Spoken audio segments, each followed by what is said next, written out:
Les vraies voix Sud Radio, 17h-19h, Philippe Rossi. C'est le grand débat des vraies voix sur Sud Radio avec Tom Conan, Philippe Bilger, Stella Kamga. À Trappes, en région parisienne, un professeur de philosophie est menacé sous protection policière après avoir défendu dans une lettre ouverte Samuel Paty. Aujourd'hui, il tire la sonnette d'alarme et en appelle à l'État pour stopper cette haine. Il faut des lois d'exception, c'est ce qu'il dit. La République a failli, c'est ce qu'il a dit ce matin au micro de Patrick Roger et Cécile de Minibus. La loi séparatisme va-t-elle changer les choses? C'est la question qu'on vous pose sur le compte Twitter de Sud Radio. Vous dites non à 91% pour le moment et je vous attends au 0826 300 300 pour réagir. C'est le grand débat des vraies voix.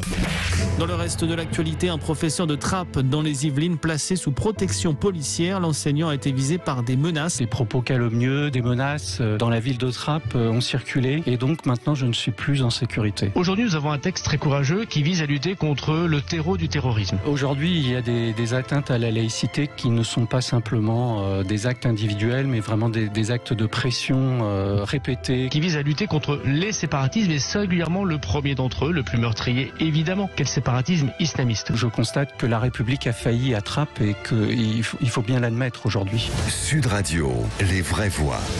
Le débat est ouvert. On va vous écouter dans quelques instants. 0826 300 300. Tom Conan, Philippe Bilger, Stella Kamga, les vraies voix. Et pour débattre, notre invité Frédéric Petit, député MoDem des Français de l'étranger. Bonsoir Frédéric Petit. Bonsoir. Bienvenue sur Sud Radio. Merci. Bonsoir à vous. Tiens, qu'est-ce que vous répondez à ce professeur de Trappes? Il s'appelle Didier Lemaire lorsqu'il dit la République a failli, il faut des lois d'exception. Frédéric Petit. Écoutez, il a raison. D'abord, j'aime préciser que je suis député des Français à l'étranger, c'est-à-dire ceux qui sont installés à l'étranger. Et on n'est pas en voyage, on n'est pas nomade. Voilà. Écoutez, moi je crois qu'il a raison. J'ai une double histoire. Moi, j'ai passé 15 ans. Au début de ma carrière, j'ai passé 15 ans sur ce qu'on appelait une ZUP à l'époque. Et j'ai vu arriver ces phénomènes. Et je crois que j'aimerais beaucoup discuter avec ce professeur. Je suis pas d'accord avec tout ce qu'il écrit, mais je crois qu'il a raison, qu'il y a eu une faillite de la République. Moi, c'est aussi l'origine de mon engagement au MoDem. Je crois que la France a commencé à se disputer, à créer des différences qui n'étaient pas les vraies différences. On a quitté le terrain et on a laissé, effectivement, dans les années 80-90, mettre des faux débats. Et on a abandonné une partie de ces quartiers où moi j'étais. On a crié au secours à cette époque-là. Voilà, je crois que cette loi est une loi courageuse. Vous savez, cette loi, beaucoup la présente et on débat beaucoup en ce moment dans l'hémicycle dont j'arrive et où je vais retourner sur est-ce que cette loi met le curseur, où est-ce qu'elle met le curseur de la sécurité et du laxisme. Moi, je crois que c'est pas une loi qui bouge un curseur, c'est une loi de mobilisation. Voilà, donc quand on mobilise, il y a des aspects un peu psychologiques, il y a des aspects, il faut concevoir le danger. C'est une loi de mobilisation, donc qui fait que tout le monde doit un peu se mobiliser. Quand on se mobilise, on se mobilise tous, pas uniquement ceux qui vont au front. Et voilà, je crois que c'est comme ça qu'il faut la présenter. Maintenant, oui, l'État a failli, l'État est en train de remettre les choses. Je vous rappelle quand même que quelque chose que moi je disais dans les années 80 sur le fait qu'il n'y avait pas assez d'enseignants sur les quartiers, je fais partie d'une majorité qui en 2017 l'a fait immédiatement. En première rentrée scolaire, on double. Voilà, on a des gens qui étaient opposés, qui disaient c'est un scandale, il faut 2 salles de classe, etc. Mais moi, je pense on va arriver dans 2 ans, si j'ai bien calculé, la première génération des élèves qui auront tous appris à lire, écrire, compter et respecter l'autre depuis le cours préparatoire vont arriver au CES.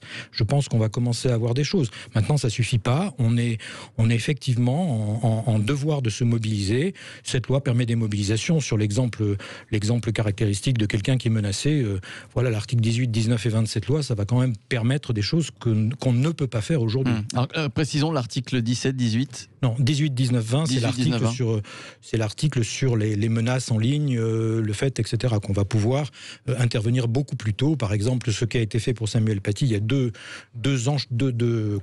maillons de l'enchaînement de Samuel Paty qui seraient aujourd'hui arrêtés immédiatement. Alors, sur cette loi séparatisme que tout le monde attend, Philippe Bilger. Monsieur le député, on a l'impression, j'ai l'impression que le gouvernement était parti sur une vision assez forte, assez rigoureuse lorsqu'on évoquait le séparatisme, et qu'ensuite elle a été débaptisée, destinée à renforcer les principes républicains. Est-ce que vous ne craignez pas que derrière la volonté de concilier, j'allais dire, la République en marche, qui ne veut pas oublier qu'elle est de gauche, et celle de droite, on n'est pas en train d'avoir fait une loi, comme disait disait à un journaliste récemment, un peu molle du genou. Et deuxième élément, est-ce que la grande difficulté de ces sujets-là, ça n'est pas que ça n'impose pas seulement une action de l'État, mais une action quotidienne dans les lieux d'enseignement et que c'est très difficile de changer un état d'esprit délétère? Écoutez, je vais répondre à plusieurs de vos points directement. Pardon, j'ai été trop long. Mais non, je suis toujours trop long. Moi, j'ai pas encore appris. Non, mais je pensais à mes amis. Comme disait Pascal, à prendre le temps. On va donner la parole à Tom, Stella et à notre auditeur Richard au 0836 300 300. Gauche-droite, bon, je suis du Modem, moi. Je suis donc là-dessus. Moi, j'ai pris un engagement qui n'était ni gauche ni droite, et où je disais, vous allez dans le mur les deux. Dans les années 80, parce que je voyais sur le terrain que moi, quand je disais il faut qu'on remette le club de foot, il faut qu'on fasse ça, il faut qu'on fasse ça, la réponse des uns et des autres, c'était de me dire ah oui, mais le nouveau président, il est de gauche ou il est de droite? Je dis, moi, je m'en fous, moi, il bosse. Voilà, donc ça, gauche-droite, merci, c'est pas mon débat. Après, je crois qu'il faut renouveler cette loi. On a une loi qui a fait un siècle, voilà, et je crois que cette loi, on peut pas mettre d'abord le séparatisme est dans la loi.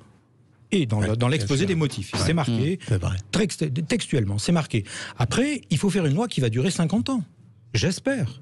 Je serais très fier, moi, de faire une loi qui, si mes petits-enfants décident d'habiter dans d'autres parties de l'Europe que celles où ils sont censés habiter aujourd'hui, qui fasse ça. C'est une loi qui va être un exemple pour le monde.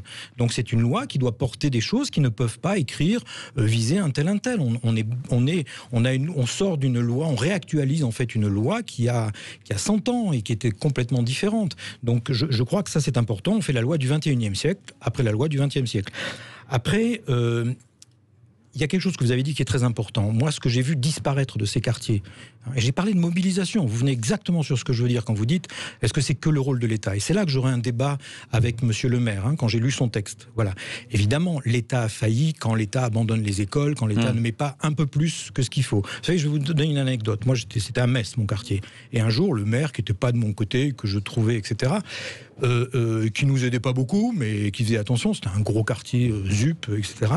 Un jour, je ne sais pas du tout où il est allé chercher cette idée, mais quand maintenant, 30 ans après, on me demande quelle est la plus belle mesure que tu as faite pendant ce truc-là, c'est pas de moi que je parle. Je dis, un jour, le maire de Metz a décidé sur la vieille station-service en faillite du quartier de faire la médiathèque étudiante.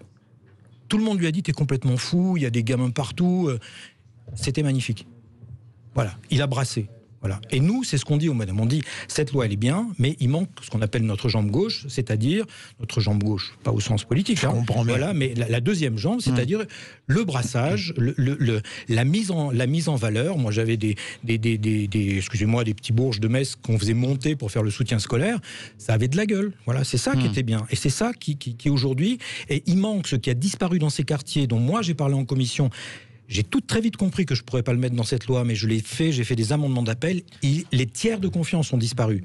Les tiers de confiance ont disparu. C'est-à-dire les gens, il y avait encore, à mon époque, il y avait encore des gens qui étaient là, qui habitaient, qui montaient et qui représentaient des tiers, donc qui n'étaient ni État ni pas État, mais qui étaient des tiers et à qui les gens faisaient confiance. Et c'est ça qu'il faut ramener sur le quartier. C'est ça que nous mettrons dans la deuxième jambe. Ouais. Le maire, le maire, c'était Mondon ou Roche. Roche. Voilà. Mais, allez, Tom Conan. Non, mais ce qu'a dit Monsieur le député est très intéressant. Moi, j'étais plutôt favorable, effectivement, a priori, en tout cas, à cette loi. Bon, même le roman que j'ai écrit récemment, c'était sur un séparatisme plutôt d'extrême droite. Donc, moi, je milite pour l'idée qu'il y a plutôt des séparatismes. En effet, c'était d'ailleurs ce qu'avait dit le gouvernement. En effet, il y a des communautés, en tout cas des groupes qui se forment, qui s'opposent, qui se détestent, qui attisent les haines réciproquement. Et effectivement, on parle beaucoup du séparatisme de type islamisme, mais il y a aussi un séparatisme catholique, un séparatisme d'extrême droite au sens large, et il y en aurait d'autres aussi éventuellement à mentionner. Donc ce que je veux dire par là, c'est que c'est beaucoup plus le risque d'une partition. Vous savez, ce terme que François Hollande lui-même avait utilisé à l'époque en off à des journalistes du Monde.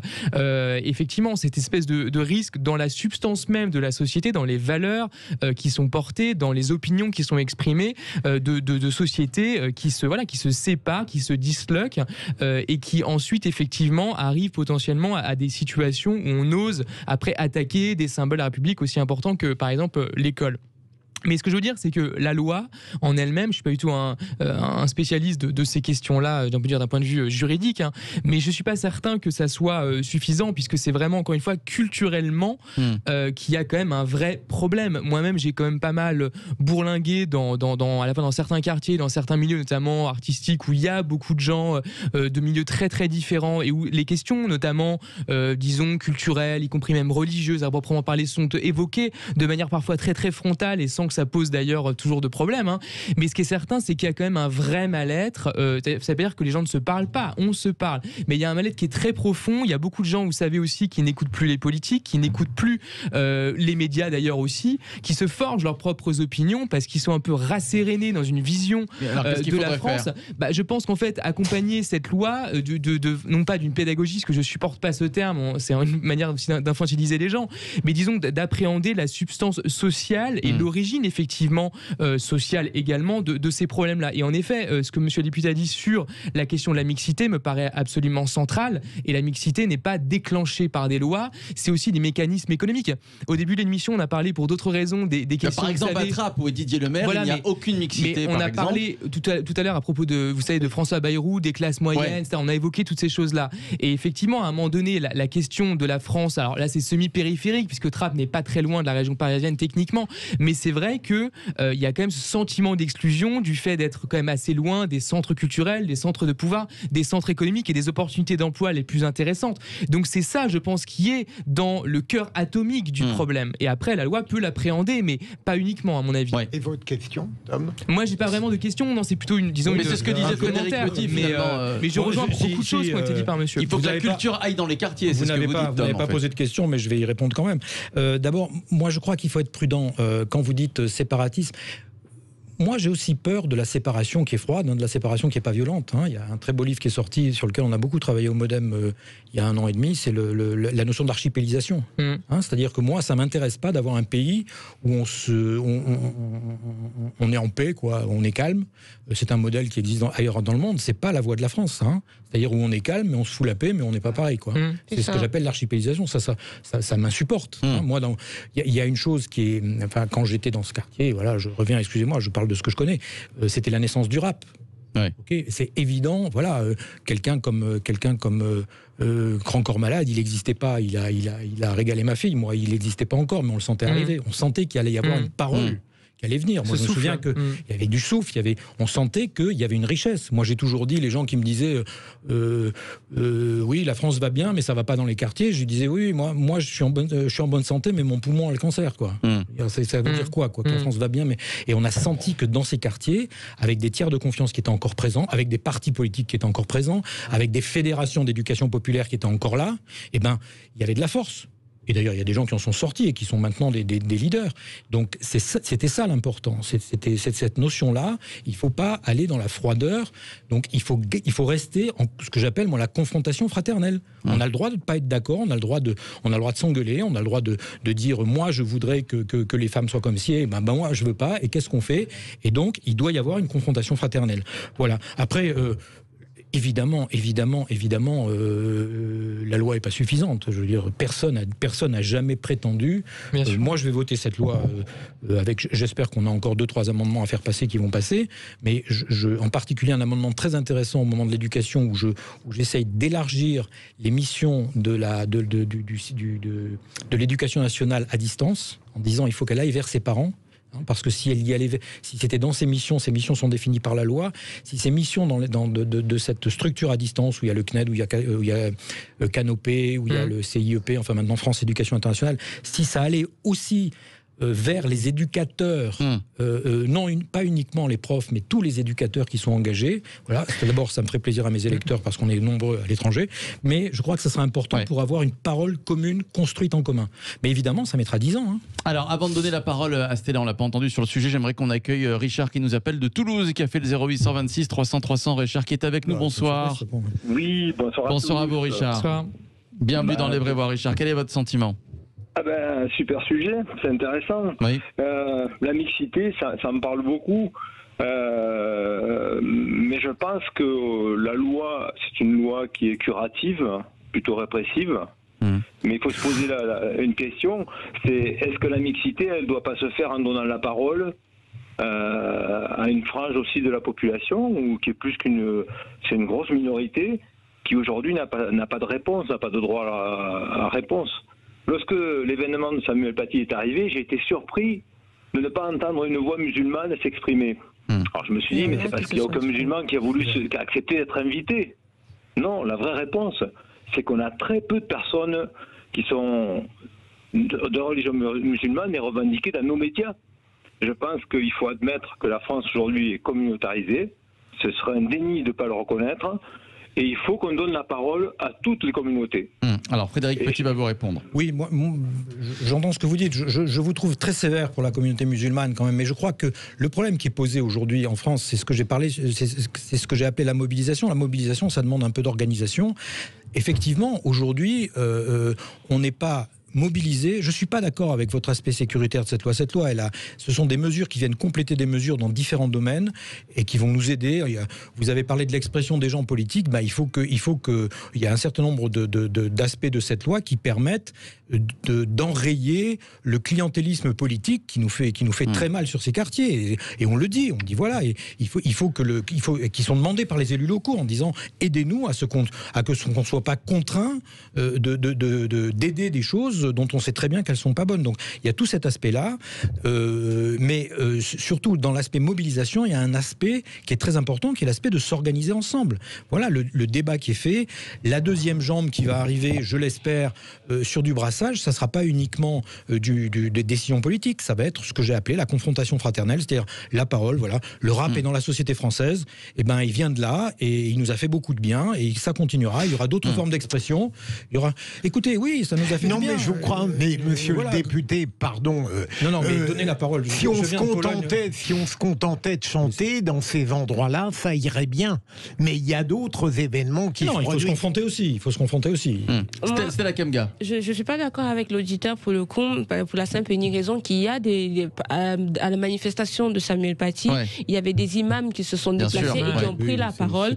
Et il y en a même un en particulier qui a subi des menaces, qui a reçu des menaces de mort et d'agression. Exactement, parce que justement, il était contre ce qui était arrivé. Nadia Redmana, depuis 2014, attire, elle est fondatrice de la Brigade des mères, elle attire notamment l'attention sur ce qui se passe dans les quartiers, justement, avec l'éducation de nos jeunes, qui aujourd'hui sont carrément dirigés catégoriquement vers la mosquée et pas vers l'école. Je vous invite à suivre son compte, et elle a même d'ailleurs été invitée plusieurs fois sur Sud Radio.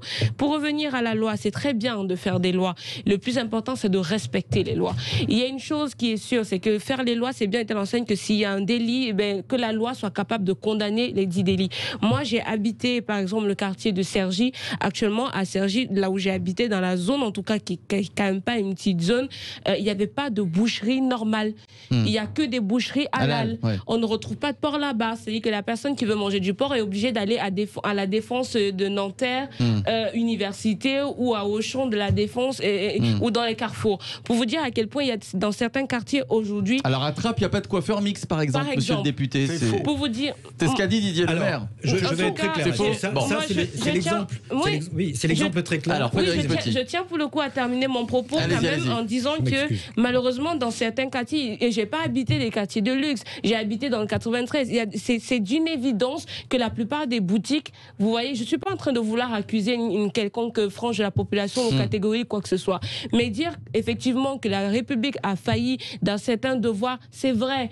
Est-ce que la loi va permettre, va changer les mentalités? C'est la grande question en réalité qu'on se pose. Frédéric Petit, et ce sera le mot de la fin. Alors, Frédéric Petit. La loi ne va pas changer les mentalités, la loi va permettre de s'organiser pour les changer. Pour être très clair. Vous prenez l'exemple des magasins spécialisés dans des quartiers. On ne peut pas faire une loi. Moi, vous savez, j'habite dans un pays qui a été encadré par l'État, y compris dans l'économie. J'ai pas envie d'y retourner. Donc, par contre, ce qui est important, c'est que si on fait du brassage, on ne peut pas faire une loi pour empêcher les gens de vendre ce qui se vend à tel endroit. C'est pas ce que j'ai dit, au contraire. Voilà. Donc, par contre, là où vous avez raison, c'est de dire le signe que nous serons à nouveau ensemble et à nouveau en République, c'est parce qu'on va retrouver du brassage. Il y a une politique du logement qu'on veut refonder. On veut refonder une politique du logement, en particulier il y a des petites lois à changer de façon à ce qu'on puisse faire de la mixité sociale de manière beaucoup plus simple dans les quartiers qui aujourd'hui, où on envoie aujourd'hui des gens on envoie uniquement les mêmes catégories de gens dans les mêmes quartiers. Ce genre de choses, c'est assez facile à transformer. Cette loi ne suffira pas, mais elle va permettre de mobiliser pour aller dans cette direction. Merci à vous Frédéric Petit, député MoDem des Français à l'étranger. Merci. Voilà, merci à vous Frédéric Petit. Le clin d'œil des vraies voix dans un instant avec Jean-Marie Bordry. Restez là, à tout de suite.